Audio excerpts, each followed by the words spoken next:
Hello, everybody. Welcome to the workshop number 217. I can't believe there's been that many either. Thank you for joining. My name is Scott Porteous. I will be your host, and I guess I am the founder of the workshop and the co-runner, as Kevin Eggleston is my co-pilot, as I like to call him. He is not here though. He is here within spirit. So, anyways. If anybody hasn't seen the workshop, what it is we have 4 to 5 comics that are assigned random different topics, and they have like about a week to like write 3 to 5 minutes of content on that topic, and then begin ideas and feedback, suggestions, and tags and all that. It's pretty, and then we have a second set after that of the material they wanted to do. We call that dealer's choice. It's actually not called that. It's just something that I like to phrase. But pretty much the workshop is where an idea becomes a joke, becomes a bit, becomes a set, becomes a chunk, becomes special, Sorry, I'm just getting text like crazy. So yeah, that's pretty much I think what's going to be. And also it's I don't know how to phrase it properly, but pretty much it's a safe space for comedy. By that I mean it's all we're all learning here. We're all trying to figure out how jokes go well and what works and what doesn't. So there's no restrictions really. Ideally, just don't be a dick. That's pretty much what that is. And without further ado, I'll be bringing in our panel. So we have, let's see, we have Carol Johnson. Hello, Carol. Hi, Scott. Thanks for joining in. Thank you. We have Ryan Schneider. Hello, Ryan. Hey, Anais. Thank you again for coming in. And Jordan Wilson. Hello. Hey, Jordan. Awesome. I don't have a condiment pun to put with my greeting. I wish I did. You got mustard relish, mayo, barbecue sauce. I'll think of it like 5 minutes after the show ends. Okay, I'm gonna go sauerkraut. Nice to meet you. Oh, this is gonna go so well. Just for the record, none of the topics are condiments, but it might show up. Who knows? One thing before we start, I want to show this as well.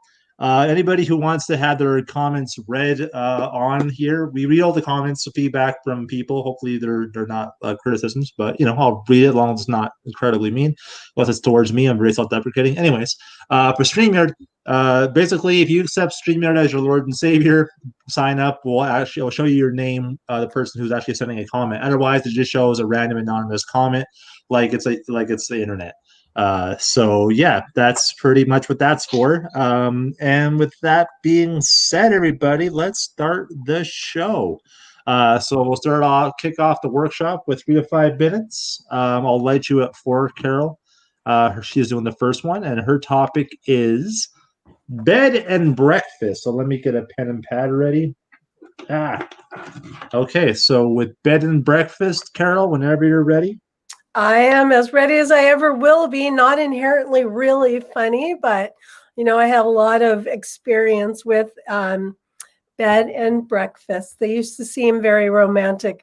Right now, they're more Airbnbs, I guess. It's the B&B without the intimacy of staying with the family. You get to be by yourself. So that's a whole different change up right now. But, my relationship with my ex, which led to kids, actually started with bed and breakfast. I guess maybe he was just cheap, but we liked to stay there. It seemed really romantic, very, a lot of old world places, especially in the U.S., places that started out with English ties and, Plymouth Rock and all of that. So probably a lot of them were haunted. But I should have known it was kind of like the Titanic with the same time period. Really lovely on the outside. Relationship took on water really quickly. And at the first sign of trouble, broke in half and sank. So even for our honeymoon, we stayed in an Airbnb. Really big, kind of scary, cold water, shared a shower with probably 40 other people. That does not sound doesn't sound romantic at all. I really think that it was not a family house to start with. I think it was an old folks home because there was a switch by the bed And I stayed up all night afraid to go to sleep because I thought I would be attacked by multiple ghosts. And it was on a really busy street, so it was really loud. But I think for me, it was mostly the ghosts. See, I told you, these are not really jokes, just more like funny stories. I said B&Bs, it's easy when it's just a couple, but when you have a family, like we started having a family, the people aren't as happy or as willing to have families stay in Airbnbs. We first started, we took our daughter to Ireland when she was 3 months old. The Airbnbs there, I don't think they like children. They wouldn't allow them in the dining room. They had baby listening services. So you could take the phone off the hook. And I guess if your child got into trouble, they would, I don't know, run down and save them. I don't know. This was for cell phones. The baby was 3 months old. She didn't even know what a phone was. There was no FaceTime and there was no Zoom. Needless to say, we ate dinner in our room. And it was a nice swanky place before when I was married and you could do stuff like that. And they had multi-course meals. So I felt bad for the waiter who had to run down from wherever he came from, quite far away, to bring every course all by itself because they wouldn't just bring you food like they would in America. It had to be very proper. Everything was cold and it was funny. It would have made a pretty good movie, I think. Another trip, my daughter was 18 months old. Toddlers do not understand time change at all. We stayed in a beautiful farmhouse, and she screamed happily all night long.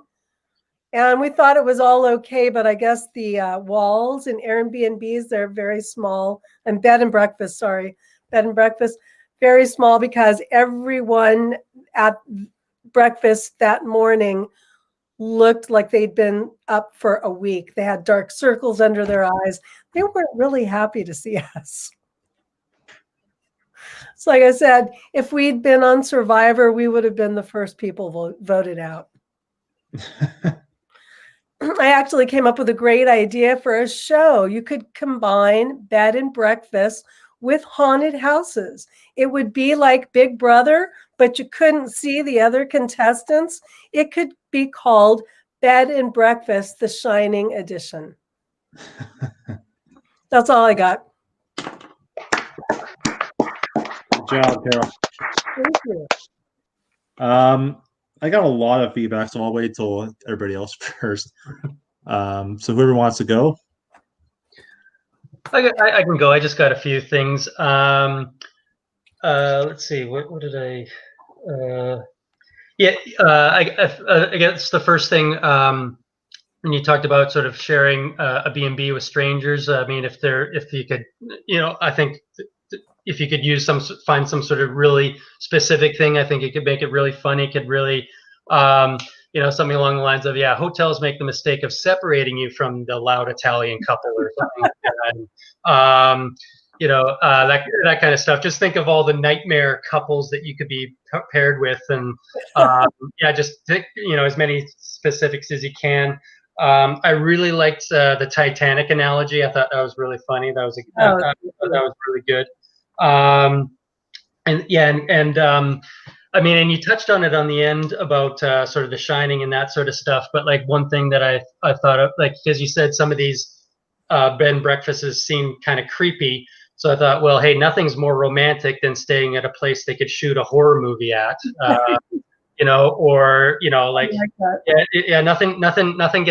Nothing rejuvenates, a relationship like the threat of getting stabbed. That kind of stuff. I think that's about all I got. But yeah, I mean, I think there's something there. Yeah, for sure. Thank you. That's funny. In the part where you were in the room with the ghosts, you mentioned that there was a switch by the bed, but you didn't say what it did. Did you not curiously try to find out? No, I was afraid, but I think it's like one of those emergency things for when somebody was about to, code or something in the Okay. afternoon. It would have been. I thought it like triggers the afterlife. There we go. That's funny. And then another part, I don't know if you intentionally did it, but you said no FaceTime, no Zoom, and we ate our dinners in our room. I love rhyming. Oh yeah, so do I. Thanks. It was good. I love the Titanic thing as well. I wrote like a lot of. I feel like you can play. I have a lot more to play with the Titanic. Like bed and breakfast like the Titanic. Rich people had high priority. Women and children were at the. You know what I mean? Like you can make so many references. Like You're right. the band was playing even when people were food poisoned. Like you know what I mean? Like you just kind of go into that. You said shared a shower. I feel like there's like a life preserver Titanic joke there. Like I was thinking like so much references, like Jack on the door or whatever. I like that. The Airbnb. I don't know. I didn't elaborate, but I said B&B sounds like a fetish of some sorts. Yes. So maybe you can play along with that. What else did I write down? Oh yeah, you said something. You said something about cell phones. This was before cell phones. Now I put down the calls coming from inside the house. Later, you're kind of playing with the horror theme, so I thought you could maybe touch on that. Then I wrote down, I put down Hell's Kitchen bed and breakfast. I don't know what I meant by that, but I just think Oh, that's Gordon Ramsay just critiquing the whole how you make a bed or something. I don't know. I feel like there's a lot you can do, but yeah, really good stuff. Thank you. And Facebook says bed and breakfast survivor is a great idea, and trauma bond via haunted B&B. Oh, that's funny. So yes, once again, great set. And next was going to be Ryan with Fizzed. I'm just gonna get it already on the comments here. Ryan Fizzed. So whenever you're ready, Ryan, I'm ready when you are. Okay. Webster's dictionary doesn't bother to define phys ed because that would be kind of stupid. Phys ed, I hope we all had that class in school. Yeah. It's the only class that I ever took that taught me I can't just run away from my life's problems. It taught me I can't run away from much of anything at all. Not even the bullies. And they were smokers. You remember all the fat kids who got out of the minimum requirements because they had bad knees? That was me. They really were bad. They really were bad knees. Bad knees from all those knee slappers. I don't get why is phys ed the first thing they cut funding to along with the arts? It's like the politicians want the movie WALL-E to come true. Ugh. My phys ed teacher served multiple roles at my school, like I'm sure a lot of people do. Good help is hard to find. He was also the health teacher. He was also the football coach. And most surprisingly of all, he was also the math teacher. Now, I don't know how your guys' high school went, but I found it much harder to learn algebra and functions while dodging tackles. That is a sweet career choice, though. Gym teacher is like, what other job can you have at any given moment? Dodgeball is like the backup plan. This meeting went to shit. We didn't get anything done. And like the fire alarm went off. Let's just play dodgeball. I think people would be a lot happier if that happened a couple times a month in their career. If I had a nickel for every condom I essentially applied to a banana, I could probably afford the college to become a health teacher myself. And that's all I got for you guys. Good job, Ron. I didn't get much myself. My internet kind of broke up. I laughed hard when you said bad knees. I went pervy.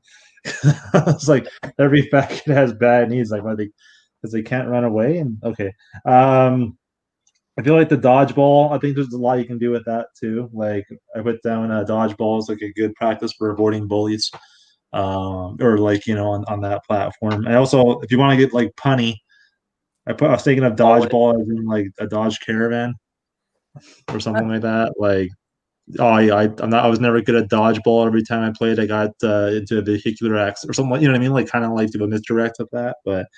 Unfortunately, I couldn't get too much in there. So, but from what I heard, good stuff, man. Thanks.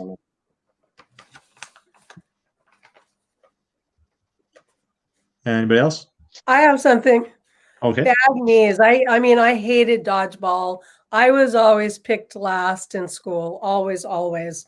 And our PE teacher also taught driver's training. It's like Oh, the whole scary, like, yeah. crazy things that they allow them to teach. But I thought maybe Why does he have a whistle? I know, right?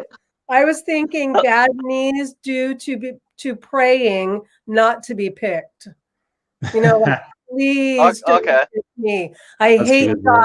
dodgeball. I don't want to run. I can't play volleyball, That's a great angle. Yeah, over praying.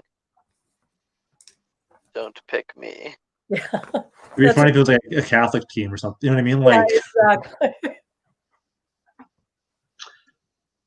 Okay. So yeah, going off on the dodgeball thing, just actually as Scott was talking, it occurred to me like, something along the lines of dodgeball didn't teach anything. I'm a grown up. I can't dodge It didn't teach me to dodge responsibility. Or maybe I did learn something like I can dodge healthy relationships or something like that. So what did dodgeball teach me? Those student loan collection calls. There you go. that's funny. If they were elephant skin student loan collection calls, I could dodge them. There you go. And I had a different angle on the bad knees because like when you said bad knees, like I think you almost use air quotes, and so it made me think of like yeah, my phys ed teacher called them my bad knees, and just sort of thought like you really do have bad knees, but he's calling them bad knees, and the air quotes are kind of like delegitimizing it. It's like, well, I showed him X-rays, I did everything, and he still called them bad knees. Like, what else do I have to do to convince this guy? It's weird because his fourth job was also to be my family doctor, so he should know. There you go. Thank you, guys. Did you know the doctors that flunk out of medical school get to be PE teachers? Yeah, that's a good angle with the math.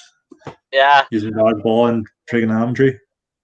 I always loved in like the NHL games, if you do a pass and it goes off the boards or something, the commentator will be like, geometrically. Like, yeah, I ran the numbers on that pass. Picturing like a hockey player with a scientific calculator. As a protractor. All right, good stuff there, Ryan. Okay, I guess I'll go next. My topic is cancel culture, and we'll see how that goes.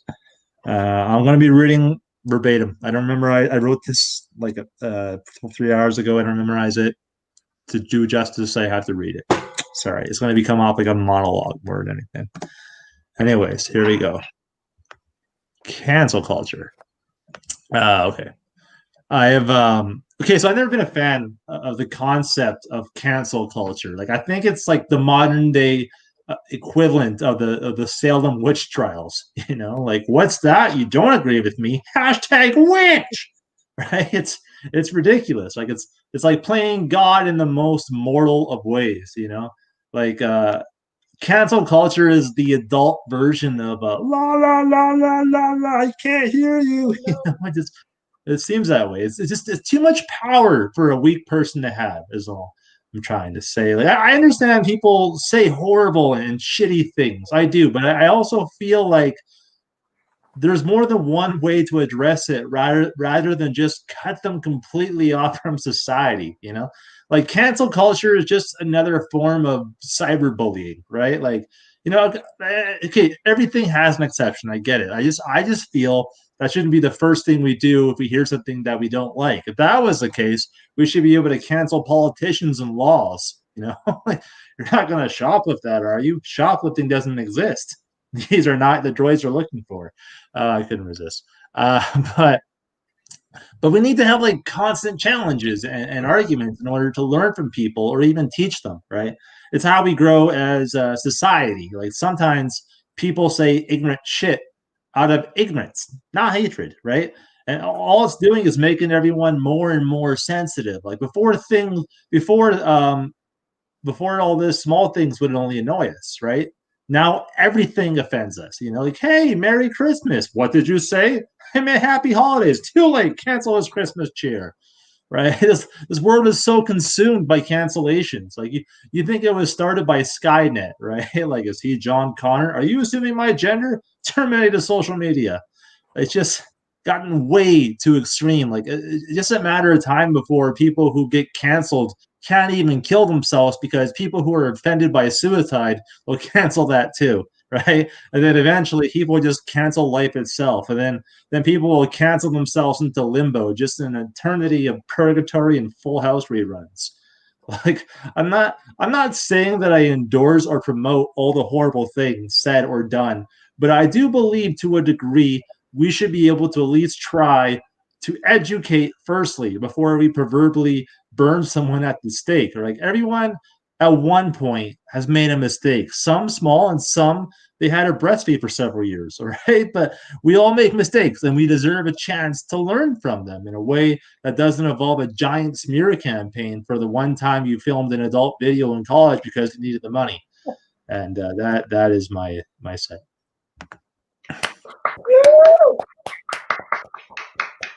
Felt ranty more than anything. That's comedy too. Yeah. Yeah, I mean that was my. I just kind of sat and listened because it felt very stream of consciousness and that sort of. So it's hard to kind of come up with individual tags and that sort of stuff. And right. I mean, it just kind of reminds me of my thoughts. I mean, like the one thing I think is like I mean when it comes to cancel, like somebody like Bill Cosby who's done something awful. Like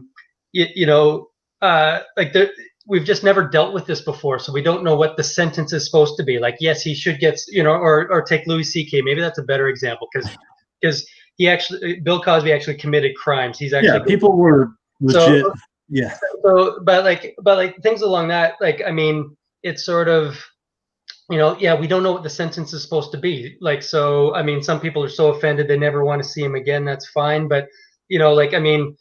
People commit crimes, go to jail, and then get let out and get another chance. So I mean, yes, most of the time, a lot of these cases, somebody should get that second chance too, but we just don't know what the sentence is supposed to be, right? Right. And I'm just kind of spitballing and thinking here, but I mean, yeah, that's just another thought to kind of throw into the stew there. That's one thing that I always think of when this comes to mind is like we just don't know what the extremes are. Yeah, exactly. Like, I mean, there should be some sort of repercussions, but because we're dealing with a lot of this stuff for the first time ever, we don't know what that's supposed to be. So yeah, some people are going to say, oh, gone forever. And then other people are like, well, not yet. So yeah, that's what makes it so confusing. And I think I've just confused things more with my comments. So there you go. I appreciate that. I get what you're saying. Thank you. I was going to say it had some good, like Lewis Black rant vibes. If you hadn't mentioned that you were going to be reading it, I probably wouldn't have been able to tell. I think you did a good job. Okay. You did a good job at keeping eye contact, hand gestures, and your voice didn't sound like you were reading. So it was probably more obvious that I was reading mine, and I also wrote mine today. Oh, I didn't notice you reading yours actually. Okay, well, thank you. That feels good because I've been told I go too fast and people can't like hear what I'm saying, so I was hoping to. I think that speed works in a rant. You were still speaking clearly, but it's not like you were stepping on punchlines and setups. You were Right. you were making points and flowing into the next one effectively. So I Okay. would say, yeah, your communication wasn't hindered by your reading it. Awesome. Yeah, I like that word. speed was great for that type of bit, because you want to appear passionate. You want to, I think it was great. Oh, thank you. You guys make me blush. All right. Well, I appreciate that. Got some comments on Facebook here. Thank you so much, Facebook user who's not going to accept StreamYard as a Lord and Savior, so it's going to be an anonymous one. So that's appreciate that. Okay. Well, that was my topic, and now Jordan Wilson to cool things down. I couldn't resist. He has a topic of ice cream. If it's political, I'm gonna be very impressed. I'm not gonna lie. Hang on, I just want to put this properly. Jordan. He's a vanilla supremacist. All right. Whenever I hope you're I ready, didn't steal Hold it. on, quick, I gotta put that in my set. Yeah. that's a great thing. Whenever you're ready, Jordan. Okay. Yeah. I mean, so my topic is ice cream, and to me, ice cream is life. I only enjoy it occasionally. Like some people will not shut up about how great their ice cream is. It's like, okay, we get it. Good for you. Like they post their sundaes on social media. Check out these new toppings I just got. Yeah, great. Well, there's more to ice cream than toppings, okay? Like if you need all those toppings to enjoy your ice cream, then I kind of feel sorry for you. Like you think I couldn't have all those toppings if I wanted to? Like if I had applied myself back in school? Like I'm too busy eating ice cream by the bowlful to care about toppings. So, and then then there's those people who are so disappointed that their cone didn't turn out the way they'd hoped. It doesn't fulfill them. They regret the choices they made. Like they think if they'd chosen something different, they'd be happier. They're like, maybe I should go back, get a new cone. It's not too late, right? People my age go back. A new cone could change everything for me. And I'm like, you had to sample like 7 different flavors before you finally committed to that one. But like part of me thinks you won't be happy no matter what ice cream you choose. I know, a little harsh, tough love, but I just want to say, like, what'd you expect? What were you hoping you would experience? It's just ice cream. Stop expecting so much. And I'll be the first to admit that maybe I don't appreciate ice cream as much as I should. Like, I mean, I see the appeal. I get why people like it, but just like calm down, would you? Some people get way too excited about it. It's like, what's with this guy? His cone looks the same as mine. Like, why is he so happy? I have what he has. Why aren't I that happy? Like, does he know something that I don't? Like, there's either something wrong with him or something wrong with him. And that's it. That's all I got to say on ice cream, guys. That was great. I will never eat another ice cream cone the same way. That was very profound and ice essential there. That I know, right? that was really good. You said ice cream is life, and I put down unless you're lactose intolerant. Sort of the opposite. Yeah, likewise. And then I feel like the way you're describing an ice cream cone is like, you know what? Some of us want a new cone, like a younger cone. The cone that's a good shape and tastes like bubble gum. Like I'm just getting like this very like older man looking for a younger woman vibe. You talk about ice cream, so that's I thought you can play on that some more, but that's all I got. But yeah, very very funny stuff. I thought it was great. It was very, I mean, I haven't thought about jokes that way. I really like that. This is a whole new, like idea for going deeper into subjects. I loved it. I really loved it. Well, actually, like the way that I got the idea, like I think I thought of the initial joke, and then I just happened to see something online. It's Ted Alexandro. He does a bit where He talks about, oh, I'm in my late 40s, and I'm dating a woman in her early 30s. She's in my sexual prime, and I'm not. And then he goes, remember when Shaq played for the Celtics? That's me. And then he does like a 90-second bit, like similar to that, where he's like, and I'm sure his teammates were like, hey, Shaq, where's your passion? Do you even want to play with us? And like, I just, there were nights when Shaq was the Shaq of old. And I wish that, I wish his teammates would, remember those nights instead of harping on the nights he couldn't perform. And it was a really funny bit. And it just sort of gave me an idea to try a bit like that. That's sort of, like you say, a longer form, and the whole thing's just a big analogy. Yeah, I love it. Like afterwards, I was hoping you'd make a milkshake reference to, like a milkshake in the Boys of the Yard connection. Yeah, okay. I did think of that at some point, but nothing ever came. But I'll put that down. But like I'll post the link for that bit in the group chat after this, and you guys can watch it if you want. Nothing. No, that was great. So my cameras are frozen for everyone but Jordan. So it seems like the audio's working fine, but I've got Scott's head vibrating and my head vibrating. Just me. I had a caffeine. Oh, okay, that's fair.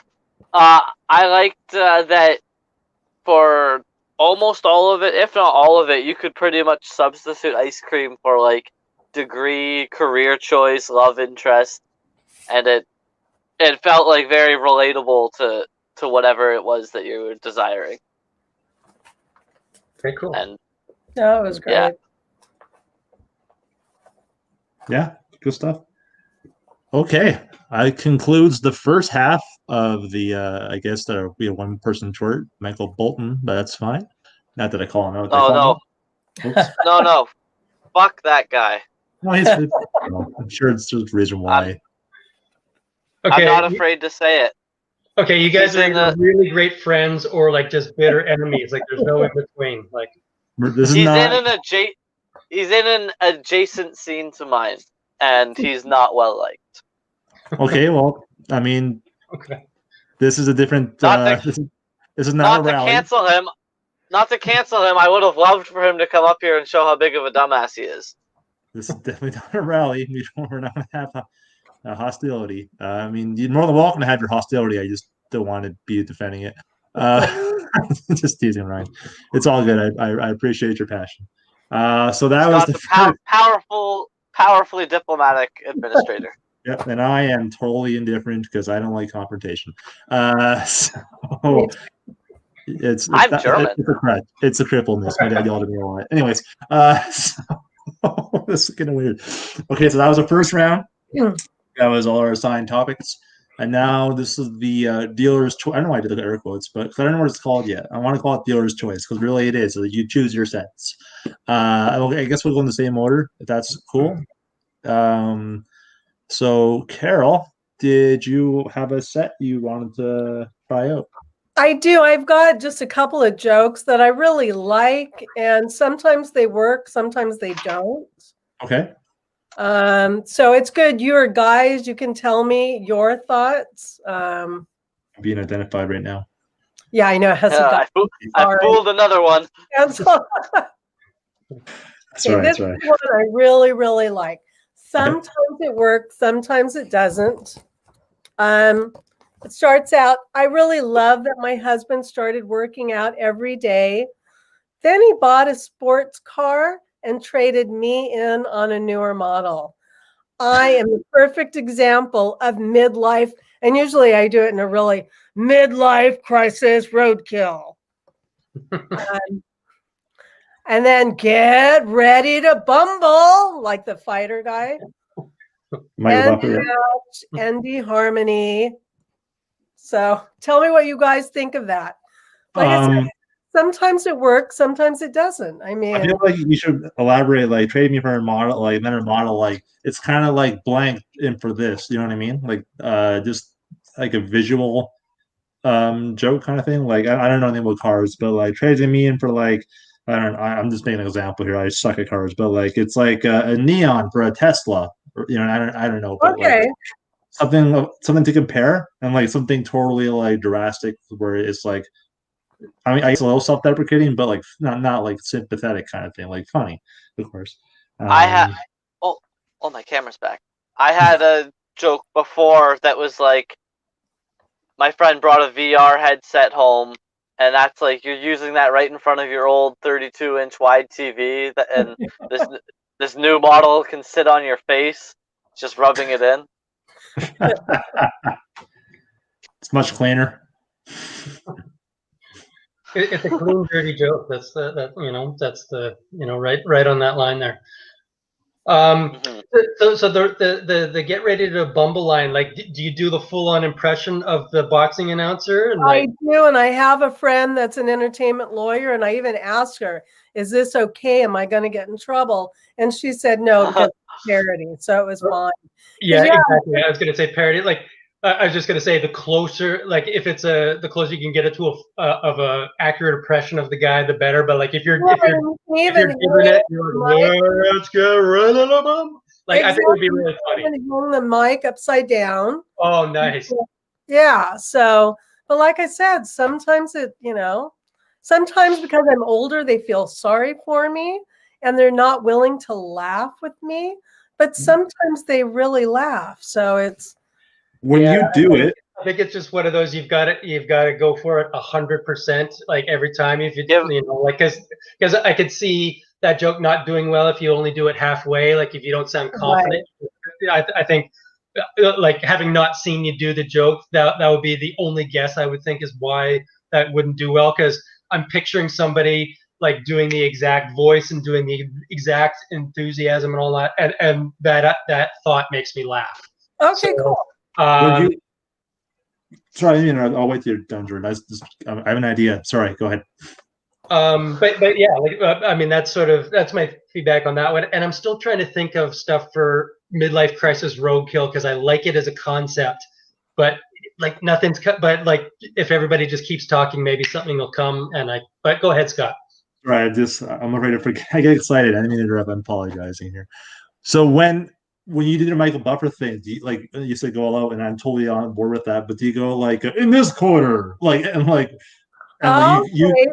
corner, she is 22 years old, and you do the stereotypes of the young people, right? And in this corner, and then you do and then you do the stereotypes of like a middle age or however you want to do it. I don't know nothing about women, so I'm not going to go on that bury that fucking path.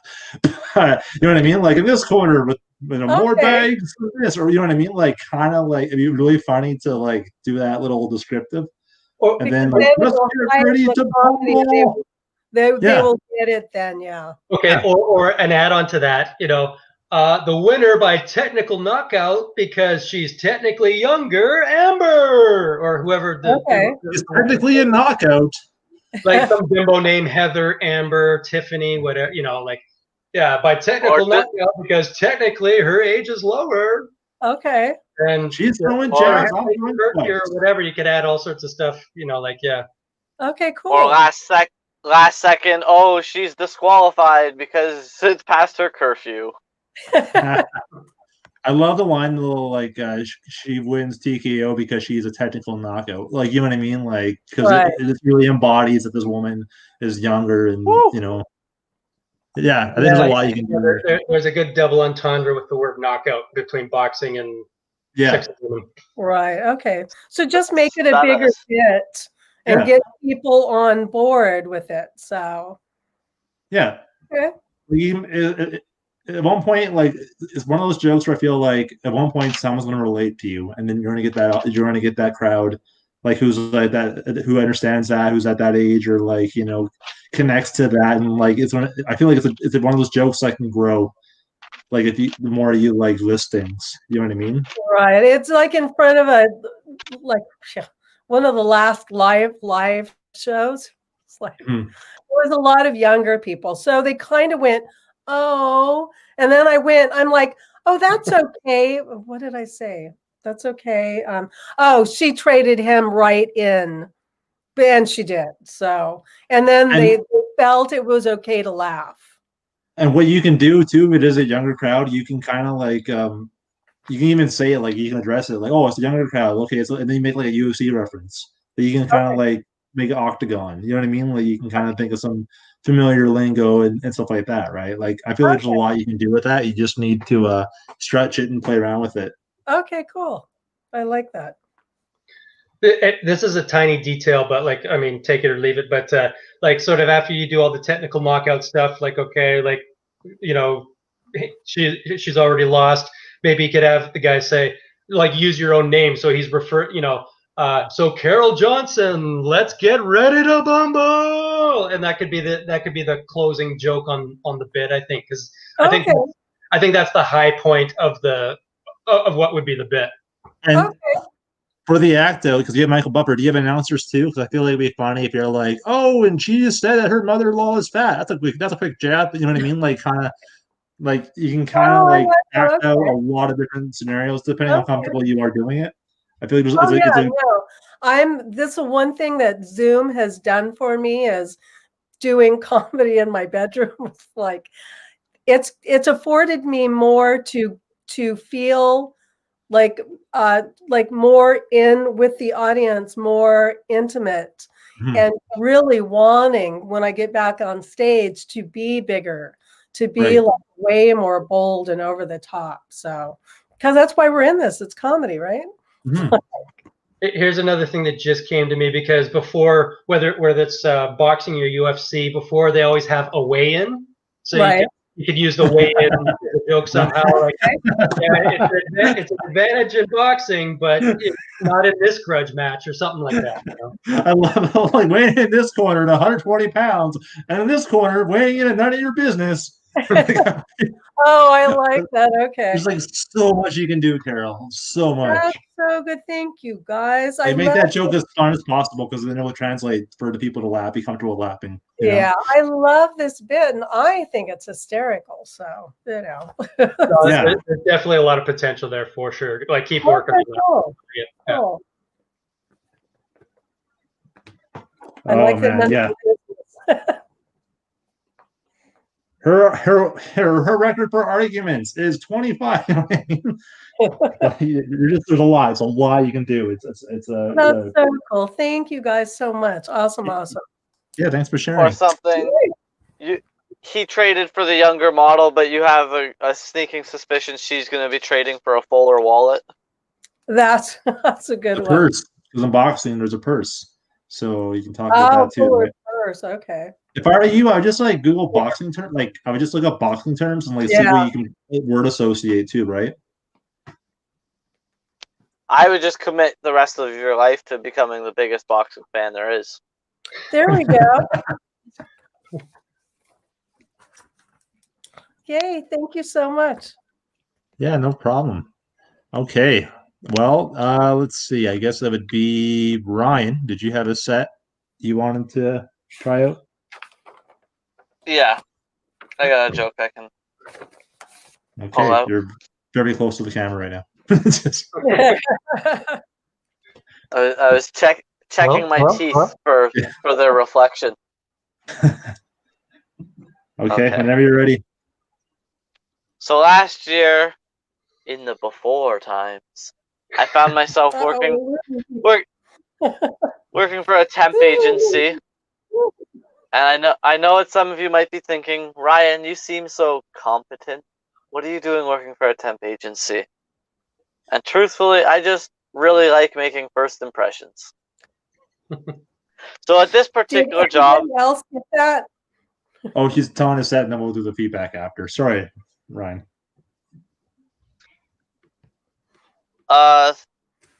This particular company I was working for...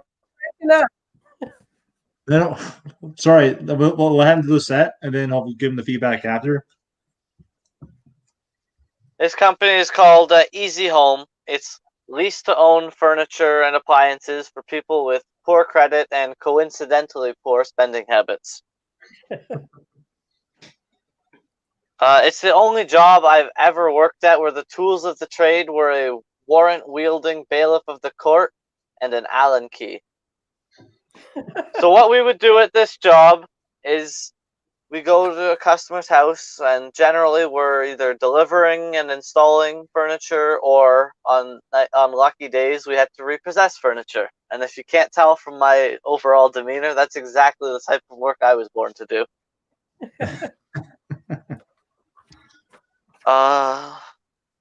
And the guy, technically, I was the temp. Technically, my job was to be there in case a couch or something required two people to lift it. So made remarkably few decisions at this job. He didn't even let me fuck with the radio while we were driving. So one Saturday we show up at a guy's house, and we look at our paperwork, and it's like, hey, sorry sir, you missed a few payments on your sofa. We're gonna have to take that away from you. It's no hurry, like please take a few moments, you can look under the cushions for any loose coins, but historically there's never been enough there to change the outcome of this situation. And the guy I worked with, sure, he could lift furniture and drive a truck. He really earned the shit out of his what must have been $4 more than minimum wage. His real area of expertise, though, was you can't just take back any furniture, not in East End Hamilton. We had to inspect it to see if there were any bed bugs. So this guy would flip over mattresses, be looking in every crease and cranny for evidence of bed bugs and other pests, because we can't bring that back to the store. I don't know where you go to learn that. Probably just staring at Google image results for hours and hours, I have to assume. One woman, she grabbed hold of her shivering daughter and said, "That man there is the opposite of Santa Claus." And frankly, I was honored. I'm a big fan of Saint Nick's work, and I'd be happy to work with him, even if it was in an adversarial role. That's all I got. Good stuff, man. I wrote a one-liner. I don't know if it's any good or not. I said I worked for a temp agency once, but it didn't last. I wasn't there that long, like temporary. I didn't know how to. I was trying to be clever with it. I love you put down like it took two people to lift because you're talking about how you look, right, like your demeanor, and like it was two people to lift the couch. He lifted the furniture. I lifted the spirits. You know what I mean? I like that. Yeah. Yeah. Like I also love like when I see you as a repossessor person, I think of like could I have this you're probably the only person who would send like IOU one repossession, like IOU for repossessions, and like take shit you would write an IOU, and then Yeah. when you did the Saint Nick thing, I thought it'd be funny if there was like a Saint Nick repo person. Like kind of like the opposite of Santa, but yeah, man, very, very fun stuff. That's me. Anyone else? That's funny. You could expand the things found in the mattress to, snacks like potato chips and popcorn, and it's like I wouldn't want to starve out your family. And maybe bed bugs as pets if you found any, or as to sell to the people to keep their couches for being taken back. You sell them bed bugs. So you can round up the bed bugs from the cushions. Yeah, like the cop who plants the bag of weed. Yeah, I just have a little Ziploc baggie of bed bugs. Like, we can't take it back if you just sprinkle a couple of these on. That's super funny. I like that. It's a great concept. Jordan? Yeah, he just looks like he's writing something down, so I'm just waiting for him to get his thoughts down. Just one thing I thought of, because at the beginning when you talked about people with bad credit and even worse spending habits, and what's a ridiculous thing that somebody would need to get credit on, like a meal at Wendy's or something, like they got to pay for something really stupid installments. That's how bad their credit is, or that's how bad their spending habits are, something like that. I thought of a different thing with the bed bug thing. You could say like, oh, we didn't find bed bugs, but we did find a dead hamster. Oh, that's where it went, or something ridiculous, something, that sort of thing. But yeah, like it obviously feels like a story bit that you're working on, and so no, I like it. I think there's definitely a lot there. Whenever there's deadbeats, there's definitely a lot to work with. So when deadbeats are involved. Ryan, with the repossession, was there like I really think it'd be funny if you like how you have those like how did we do numbers? So it's like customer service. I think that'd be a great concept.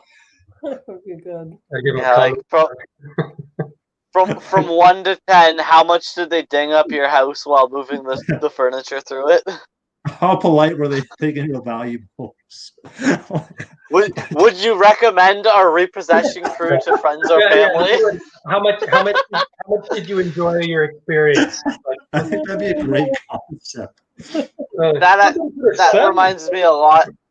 That reminds me of something that just happened. I had broken my foot in July and was on workers' compensation for a few months. And then after I was back to work, they called me to do a feedback survey, and they were like, "How likely are you to recommend workers' comp to someone?" And I was like, "Well, if you mean, do I recommend somebody get injured? I guess work is a pretty good place to do it because I got paid. But I'd say don't get injured first." And she was like, "Was that a joke?" And I was like, "Yes, but it was a stupid question, to be fair." No. That's too funny. Well, I think that if that's not already a bit of yours, I think it should be. That's happened since pandemic, but it absolutely will be.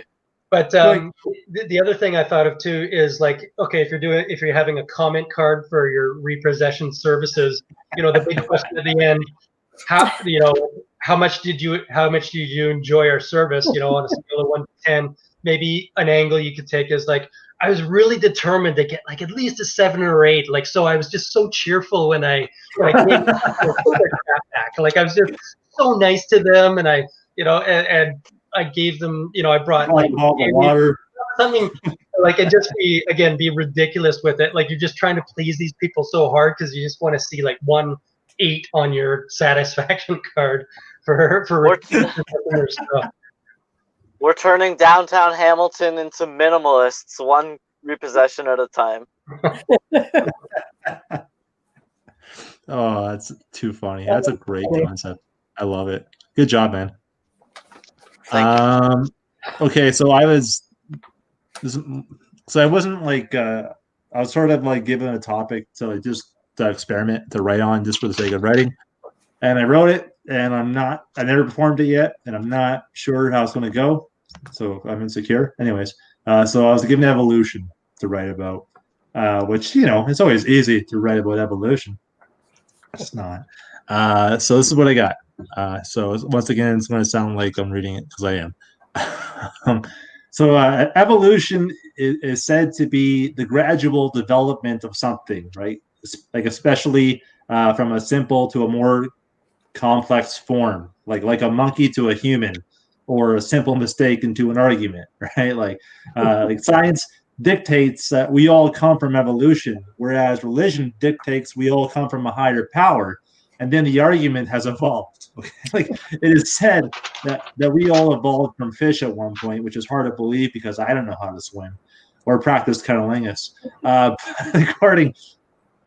according to evolution, at some point, we evolved to be Homo sapiens. And Homo is Latin for humans. And we would kill animals for food, which means animals were the first to have homophobia. So Adam and Eve, not Adam and Eve eating the stuffed pig. All right, but the word itself seems to have evolved into something completely different, which is not definitely a negative word to be used. But as Homo sapiens grew, they began to start inventing and discovering things like fire and the wheel. So since the dawn of man, guys liked explosions and used wheels to try to impress their mates. Like some things will never change, right? Like I wouldn't be surprised if there was one caveman banging a stick on a rock and singing Wonderwall, right? Like, I'm sure it was invented then. Another theory of evolution is natural selection, which sounds like the worst dating show, right? Just an abundance of women who don't shave. Sounds like the hairiest drum circle.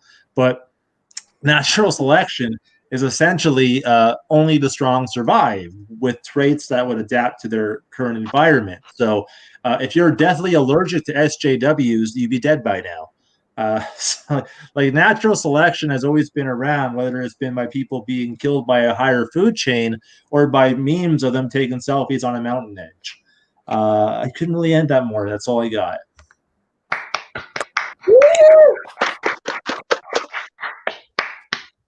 Thank you. I got a couple. Okay. So your worst dating show ever, natural selection. Oh, natural selection. Oh, okay. Yeah, that's funny. That's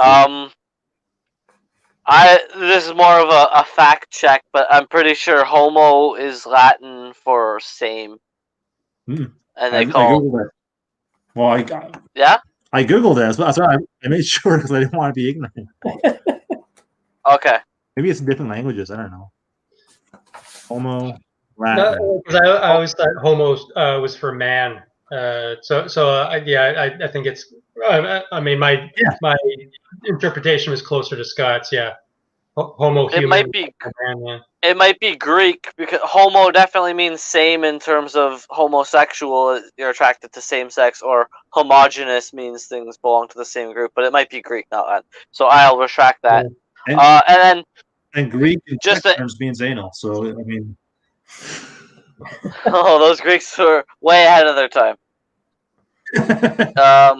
I say this as a philosophy student. Not really a tag or anything, but just interesting. In the beginning, you're talking about how evolution is simple things becoming more complex, but the law of entropy is that more complex systems break down into simpler ones as time moves forward. And so I never really have thought about it before that evolution is kind of like going against that standard physics principle. Okay. Fair.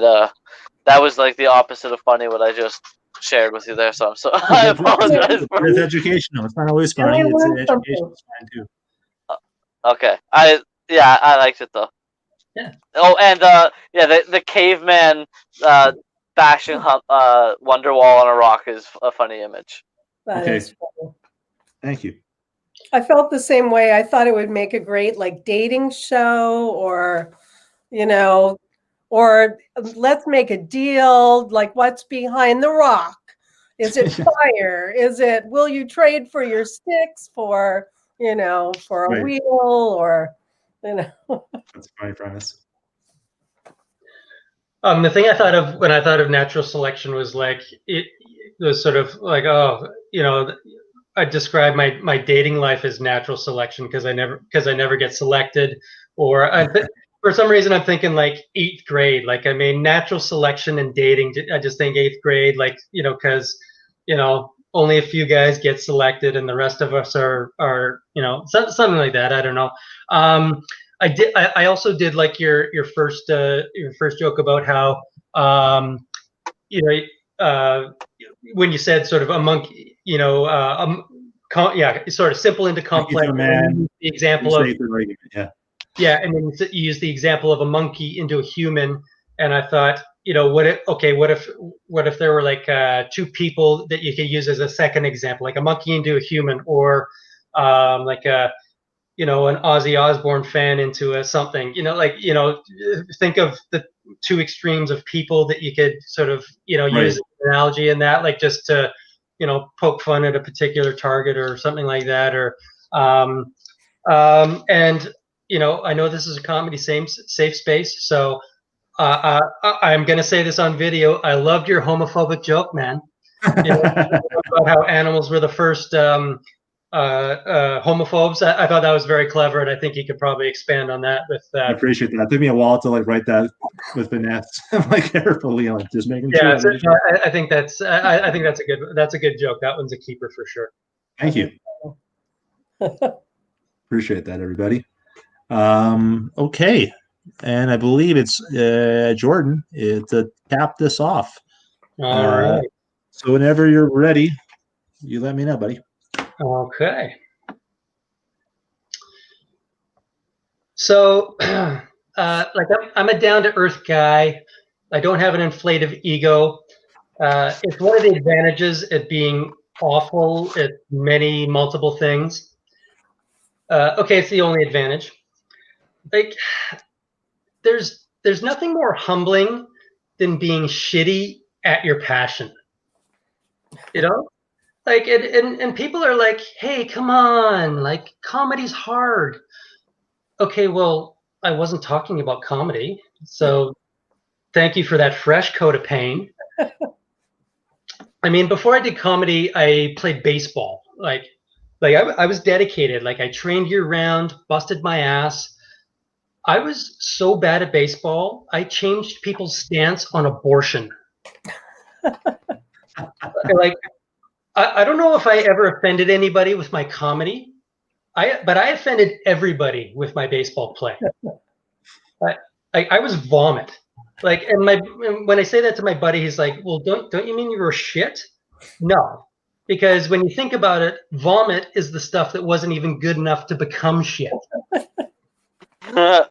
Like vomit is the ultimate reject. You know, you'll never become feces. Go back where you came. Like we think of shit as the lowest possible thing, but shit has fulfilled its purpose. You know, shit may be a has been, but vomit is a never was. That's true. Like that, and that's how bad I was at baseball. I wasn't good enough to be stool. Like I wish I could say I was excrement. Like I put everything I had into the game, and the only thing I improved was the type of garbage I was. Like I through hard work and dedication, I worked my way up from like wet garbage to dry garbage. Like from like restaurant garbage to household garbage. Like I had an old coach of mine say, the three hardest working players I ever saw were Jeff Francis, Justin Morneau, and Jordan Wilson. Two of those guys played in the big leagues. The other one once bunted a ball into his own face. Like coaches were baffled. Like I was the disease that doctors had never seen before. You know, they were like, okay, like I don't get it. Your swing, you know, you're doing everything I'm telling you to. So why isn't your ball leaving the infield? Like, are you using a different bat than everyone else? I mean, everybody sucks at something, whether it's baseball or comedy or being a person. Like, but that's the thing about self-awareness. Like, it takes bravery. You got to admit things you don't want to admit. You know, nobody has ever said, you know, I took a good hard look at myself and I'm delightful. And if you have, you're doing it wrong. Like, to me, this is what sums it. Like, to me, self-awareness is being able to admit that you're a part-time asshole. You know, like we all are. We all have our asshole moments. Like Planet Earth is an asshole temp agency with 7 billion employees. And like to anybody thinking, no, not me, I'm not a part-time asshole. You know what? Congratulations, because you've just been promoted. You're right. You're not a part-time asshole. You can remove the word assistant. You're now just a manager. And that's me. That's all I got, guys. Good job, my friend. What can I start with? Okay, so So I feel like we said your joke about inflated ego. I feel like you can kind of like tag on that because, like, you know, I play an inflated ego because I only speak air. You know what I mean? Like, people will, like, What? I don't know. What's that term? Like, you know, when you speak air, like it doesn't like have any. Am I making shit up? I hope not. No. You know what I mean? It's a phrase. It's like, you know, you can't back up what you're saying. You only speak air. Error. Okay. Yeah, so something like that. I only I'm probably fucking it up. speak, you know. Okay. Yeah, there's something there, I feel like. And then with the vomit, I put down like, because I love the concept of vomit being rejection. Like if food was asked out the stomach Yeah. and then the stomach rejected the food, it'd be vomit. Like that's technically, it's, I was thinking it for some reason as a dating concept. Um, I don't know why I wrote down no name garbage. Like, you know how people have no name products? Like the idea of like this no name garbage, like not even worthy So enough. I went from no name garbage to high end garbage. I like it. Yeah, that's a good idea. Like I never thought of the term high end garbage, but that might go in now. Thank you for that. Yeah, and then I wrote a couple like, I'm trying to think of it. I guess what was term analogies, but I put down like I've hit fouls even before I reached the plate. The only base I could, this is gonna get really nerdy. The only base I could steal was from a chem lab. Told you, I warned you, and that's all I got. But yeah, good stuff. I love the idea of Earth as a temp agency. I think that. Did you happen to have that? Can you imagine? Yeah, that was a planned joke. Like that was one that I've been, trying to work on and just like work into a bit. Like I like the joke itself, but I'm trying to work on the rest of the bit. Yeah. Yeah, no, a great concept for a ton of stuff. That's what really grabbed me. Okay, cool. The other, I'm a woman, sports. Hey, some women play sports. A lot do, I believe. They do, but I was always picked last, remember? You can watch them. Scott touched on some of the points I was gonna say, but I really like the vomiting is rejected shit. Okay, cool. So like, and vomiting is worse than excrement. Vomiting doesn't even feel good, and then you have to look at all the beautiful colors of nutrition your body didn't absorb. Like you fully intended to get those nutrients and utterly did not. This is a line I've used, and you live far enough away from me that you can use it too. But I like the concept of I'm firing on all cylinders, bodily fluid wise. V6, but the V was for vomit.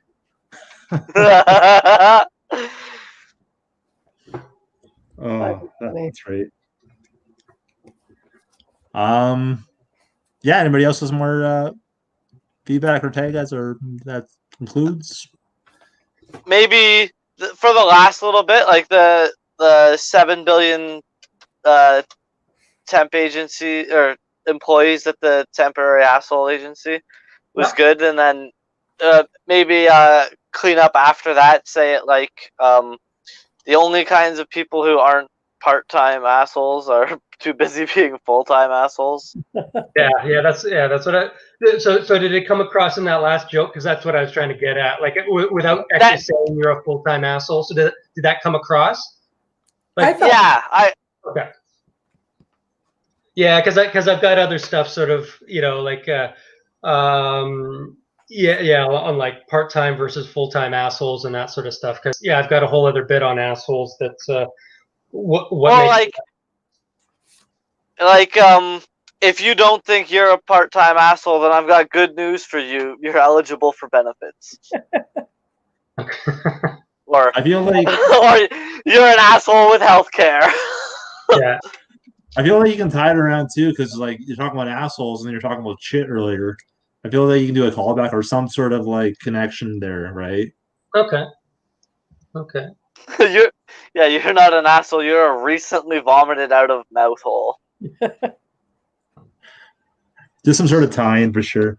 That was good stuff. And everybody, thank you so much. Before we wrap things up, if anybody watching, is there any social media, any projects, anything you're working on that you'd like to share with the people who view the workshop?